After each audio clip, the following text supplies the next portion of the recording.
What they are saying is, you black people are my prisoners. You are my slaves. You have never gotten out of slavery because you're under the system of white supremacy. It's just more sophisticated now. It's just another racism is a form of slavery. That's all it is. What is slavery? Slavery is mistreating people in a way and in a sophisticated form, if it's sophisticated slavery, that they don't know what to do about it. Slavery is nothing but a form of mistreatment. Subjugation and mistreatment. Domination, those two elements, and mistreatment. You dominate the person that you are mistreating, which means you dominate them in all of the areas of activity, including sex. And you also dominate them in the first area of activity, economics, how they use their time and energy. And in the second, education. So you tell a black person, you will announce to the world yourself that black schools are inferior, you know, or that the education that black people are getting is an inferior education. Then you jump to labor, one of the areas of activity, and say, you're not educated, so therefore you can't work here. You don't have an education.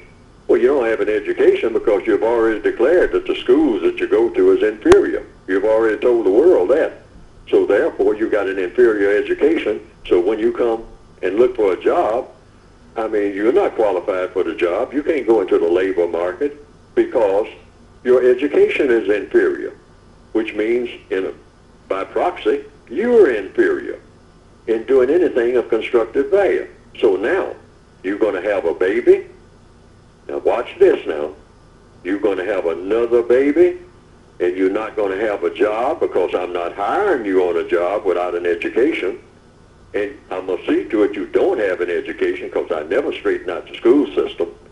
I've been arguing about the school system, about who's black and who's white, and who will go to what school, and how much money you'll pay to go to school to get a so-called education.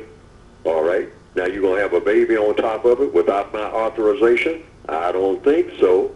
So what I'll do, since you can't sustain yourself and support yourself and your baby, then I'm going to see to it you can't have no babies. Now how about them apples? And that's the correct thing for me to do, because I've cut you off from all resources where you can justify having a baby. Not only that, when it comes right down to it, as you get huffy about it, you can't even justify your existence, because you're not supposed to be walking around on my planet with no education, don't have no job, and I'm not going to give you one, and I'm not going to allow you to make one for yourself. And you think you're going to have a baby on my planet, on my watch? No, I'm going to have to tailor, because that's what they're doing now. I call it racial population tailoring confusion. I've been calling it that for years. That's one of their 6 strategies. So they are tailoring the populations of the non-white people, because they're forcing them into an economic situation where they can only have so many babies. The white supremacists are correct about that. I mean, there are some people who run around in, you know, I recently read something about some people in the Amazon, I believe, in what they call the jungle. I call it the forest. Mm-hmm. But they have babies all over the place.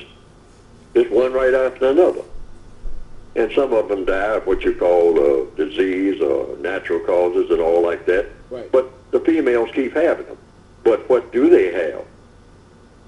Because the white supremacists allow them to have it, by the way. They too are under white supremacy.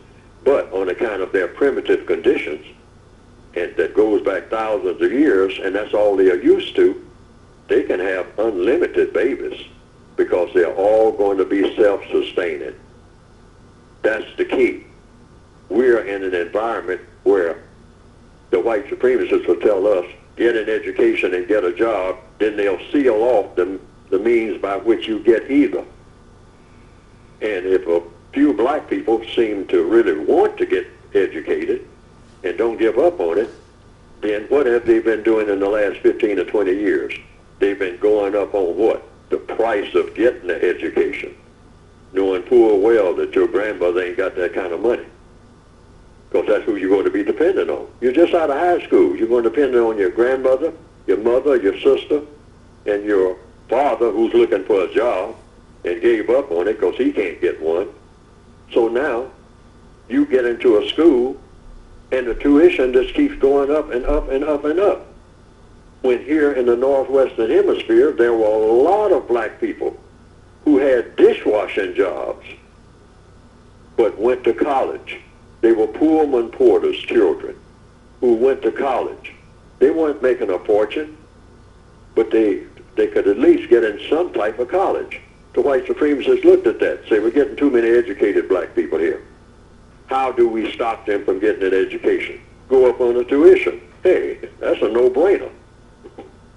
We'll tell them in order to get, even walk in this classroom, I mean, hey, you got to be talking about at least $10,000 just to walk in and sit down. You haven't even been taught anything yet. But just to walk in and sit down, that's $10,000 right off the top. You black people, if you got it, as your grandmother got it, she's scraping together her little change and pennies and got her little coins in the handkerchief that she's been saving from that maid job till she got bad feet and whatnot, and that hospital job she had.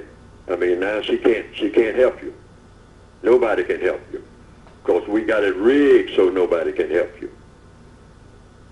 So now you got to drop out and look for a job. And we don't have a job for you because you don't have an education. See how they got that thing rigged? I'm telling you, these people are the shrewdest people that the world has ever seen. The people of the Roman Empire would be applauding, saying, boy, hey, right. They outdid us.